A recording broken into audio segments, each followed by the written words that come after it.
I am trying to turn my old PC into NAS. I have extra hard drive I want to install in my empty 5.25 bay. So I pick up this ORICO hot swap. Hard drive enclosure I can mount in 5.25 bay in my PC.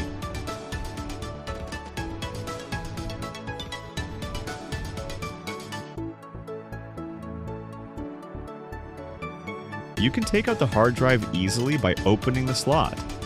Soon as you open the slot, there is this lever pushes drive out from inside. With this, it is very easy to insert and pull out the hard drive instantly.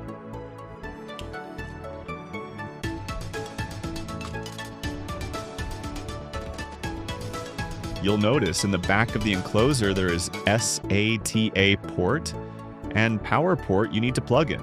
Here, I was able to slide in the hard drive easily. Now it is ready to mount it on my PC.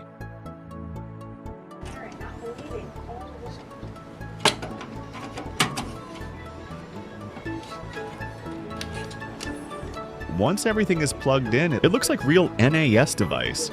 Thanks for watching. If you like this video, please subscribe for more videos like this.